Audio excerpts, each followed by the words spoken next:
इस चैप्टर की स्टार्टिंग वहीं से होती है जहाँ से पिछला चैप्टर एंड हुआ था, जहाँ पर एग्जाल्टेड बोलते हैं क्या ऐसा हो सकता है कि ये, लेकिन उनको आगे बोलने से पहले एक एल्डर आता है और बोलता है रिपोर्ट एग्जाल्टेड, हमारे पास अब एक और भी बहुत ज्यादा बड़ी परेशानी आ चुकी है। डीमन स्कीमिंग सेक्ट और मिस्टिकल हेवन सेक्ट वो भी एक दिन के अंदर ही डिस्ट्रॉय हो चुके हैं और बीस्ट टेमिंग सेक्ट के लोगों का मुंह खुला का खुला रह जाता है क्योंकि सिर्फ उनका ही सेक्ट डिस्ट्रॉय नहीं हुआ था। और वो दोनों एग्जाल्टेड भी बहुत ज्यादा शौक में आ चुके थे क्योंकि वेस्टरलैंड्स में आज तक ऐसा कभी भी नहीं हुआ था। और फिर इसके बाद हम लोग कुछ देर बाद देखते हैं जहाँ पर एक बहुत ही बड़ी सी घंटी बजाई जाती है और ये घंटी इसलिए बजाई जाती है जिससे कि एक मीटिंग अरेंज की जा सके। और फिर अगला सीन हम लोग एक जंगल का देखते हैं और वो शायद से शाम का समय था जहाँ पर येलिन अपनी ट्रेनिंग कर रहा था। और जब वो मीटिंग अरेंज करने वाली घंटी की आवाज सुनता है तो बोलता है एग्जाल्टेड को कोई चीज इतनी परेशान कैसे कर सकती है कि वो डबल ड्रैगन मैनर के सभी लोगों के साथ एक मीटिंग करना चाहते हैं। क्या शायद ये एक एनिमी का अटैक है?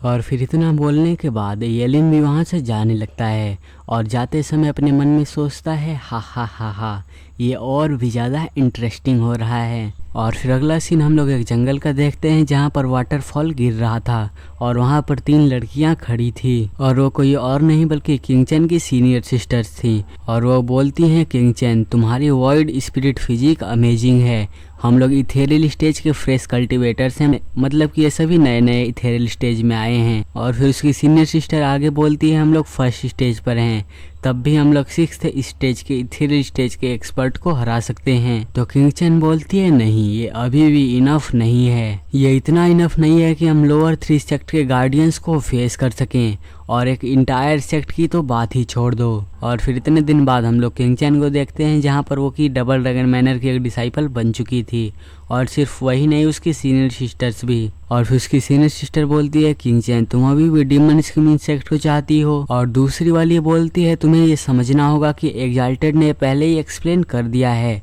और वो तुम्हें ऐसा कभी भी नहीं करने देंगे। और डबल ड्रैगन मैनर ने ये भी बहुत सीधा एक्सेप्ट कर लिया है कि जीवे वो सेक्ट लीडर बन जाए और जूफेन की स्पिरिट को रेस्ट दिया जाए। और वेस्टरलैंड्स के अपने खुद के रूल्स होते हैं और इससे फर्क नहीं पड़ता कि हमारी अरे कितनी स्ट्रांग है, तब भी हम इसके कोर को डिस्ट्रॉय नहीं कर सकते हैं। और अंत में हमें हंट किया जाएगा और तब तक हंट किया जाएगा जब तक हम मर नहीं जाते। तो किंगचन बोलती है मुझे परवाह नहीं है, जिन लोगों ने भी जूफेन को हार्म किया है वो ऐसे ही तो नहीं जा सकते हैं। मेरे लेट हस्बैंड के रिवेंज के लिए मैं कुछ भी कर सकती हूँ और वेस्टरलैंड्स की एक एनिमी भी बन सकती हूँ। किंगचन की बात सुनकर दोनों सीनियर सिस्टर्स खुश हो जाती हैं और उसके कंधे पर हाथ रखते हुए बोलती हैं तब तो मुझे ऐसा लगता है कि हमें वेस्टरलैंड्स साथ ही में छोड़ना होगा। और किंगचन बोलते हैं ये तुम दोनों क्या बोल रही हो? तो उसकी सीनियर सिस्टर बोलती है तुम्हें ऐसा बोलने की ज़रूरत नहीं है, a sister in need is a sister Indeed. अगर तुम वेस्टरलैंड्स को धोखा देना चाहती हो तब भी हम तुम्हारे साथ खड़े रहेंगे और तुम्हारी मदद करेंगे। और वैसे भी जूफेन ने हम पर भी एक अच्छा सा एक्सप्रेशन छोड़ दिया है। और किंगचन अपने मन में सोचती है इस समय यही दोनों सीनियर सिस्टर्स हैं जो कि मेरे साइड पर खड़ी हैं।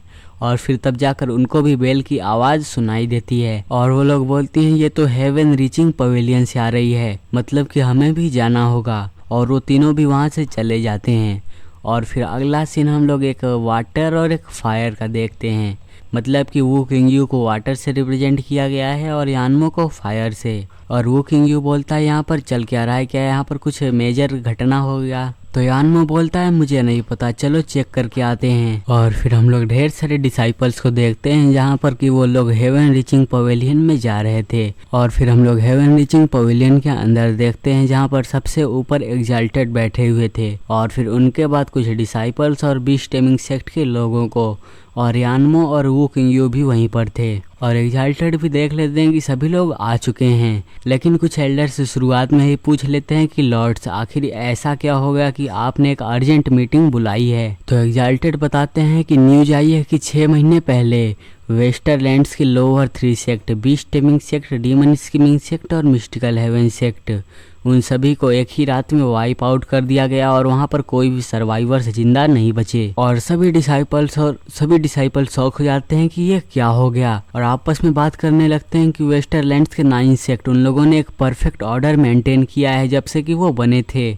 और दूसरा वाला बोलता है कि आज तक ऐसा कभी भी नहीं हुआ है, लेकिन तब आज जाके ऐसा कैसे हो गया। और किंग चैन भी अंदर ही अंदर खुश हो जाती है और सोचती है जिन्होंने भी जूफेन को मारा था, जो भी जूफेन के एनिमीज थे वो सारे सेक्टर डिस्ट्रॉय हो चुके हैं, ये तो हमारे लिए अच्छा ही है। और उन्होंने जैसा किया उन्हें वैसा ही मिला है। और येलिन तुरंत बात समझ जाता है और सोचता है कि अब मुझे ये मत बताओ कि एल्डर ब्रदर ने ये सब किया है, वैसे इससे फर्क भी नहीं पड़ता है, इससे मेरा कोई भी काम नहीं है। लेकिन मैं ये सोच रहा हूँ क्या उसके लिए ये सच में पॉसिबल था कि वो उन सारे सेक्ट्स को एक एक मेंबर को मार सके?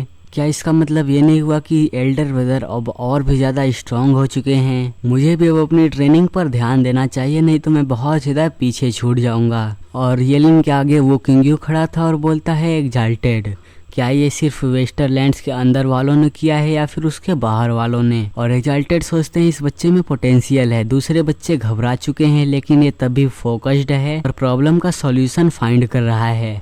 और फिर एग्जाल्टेड उसे बता देते हैं कि ये बोलना बहुत ज़्यादा जल्दी होगा, लेकिन मुझे तो नहीं लगता है कि ये किसी वेस्टरलैंड्स के अंदर वालों ने किया है। वेस्टरलैंड्स में ऐसे बहुत ज़्यादा कम लोग हैं जो कि ये कर सकते हैं। वैसे तब भी हम लोग एक सिंपल इन्वेस्टिगेशन कर रहे हैं उन्हें एक्सपोज करने के लिए, लेकिन वेस्टरलैंड्स में इतनी भी हिम्मत नहीं है कि वो सेक्ट को डिस्ट्रॉय कर सके। और मुझे ये शक हो रहा है कि जो भी सस्पेक्ट्स हैं वो अदर लैंड्स के ही हो सकते हैं। और वो किंग सोचता है सच में ये तो मोस्ट रीजनेबल एक्सप्लेनेशन था। और फिर येलिन थोड़ा सा हंसी वाले आवाज में बोलता है ये कोई घोस्ट हो सकता है। तो वो किंग बोलता है लिटिल जूनियर ब्रदर, इससे तुम्हारा क्या मतलब है कि वो एक घोस्ट हो सकता है? और आप लोग भी मुझे कमेंट करके बताओ कि एलिन का इससे क्या मतलब था कि जिसने भी ये किया है वो एक घोस्ट हो सकता है। और जो भी आप लोग कमेंट करोगे मैं उसका रिप्लाई जरूर से दूंगा, इसलिए जाके कमेंट फटाफट कर दो। और इसी के साथ ये चैप्टर एंड हो जाता है। और अगर आप लोगों को अगला चैप्टर जल्दी चाहिए तो इस चैनल को सब्सक्राइब करके इस वीडियो को लाइक कर देना और मुझे कमेंट में ये भी बताना कि आज का एपिसोड कैसा लगा।